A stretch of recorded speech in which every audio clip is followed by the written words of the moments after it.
born in Leesville, Louisiana, and You're another Cooney? in 1920, and my family kind of broke up, and I actually grew up in the country about 60 miles above Leesville.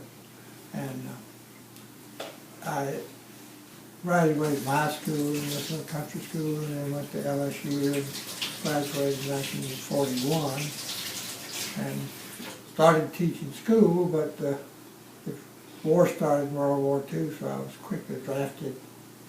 And then later in service, I applied to get in the Air Force, and wound up as a pilot, a fighter pilot in World War II. I was actually in World War II for 4 years. And I served in Italy and through 40 combat missions before I was shot down. Yeah, that's a good story. Would you tell it to us? Before I was shot down by ground fire on a strafing mission. Mostly we were dive bombing and strafing. Then I spent a few months in a German prison camp and was liberated and there near Munich, and was sent back home. And But before you got liberated, now you told me the story about being in this prison camp with these Brits. yes, while I was in prison, I was actually held down in Italy for a while, and when they moved us up to Nuremberg, Germany, there were 2 or 3 of us officers moved at the same time. When we got there, the guards that were escorting us put us in with a bunch of British people while they tried to find out what to do with us. And the British told us we'd be better, a little freer to join them. And they supplied us with uniforms, and we put them on, and when the Germans came back, they couldn't find us. The British guys never told them who we were. And the reason you'd be better off with them was what? The reason was you'd have a little more freedom as an enlisted man. They also didn't like American pilots, did they? Not the civilians didn't care for American pilots. And these British soldiers were captured mostly at Dunkirk, almost 5 years before, and had spent a lot of time in Poland and marched back from Poland to Germany. But they were still soldierly and kept their uniform pressed by sleeping on the boards, and they kept the morale up. And matter of fact, I kind of enjoyed being with them. They treated us very well. And I was with them when we marched out of Nuremberg, just ahead of our troops.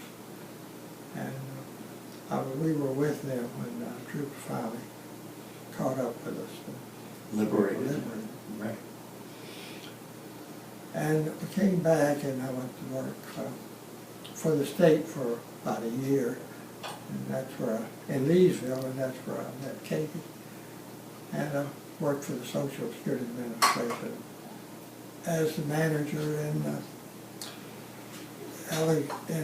Tulsa, Oklahoma, and Tyler, Texas, and wound up in New Orleans. Well, Social Security started in 36, right? Well, 37. 37. So you were kind of in the very beginning of it. It was only 10 years old when I joined. Right. And first payments were made in Social Security in 1940. So it was a young federal agency at the time I joined this.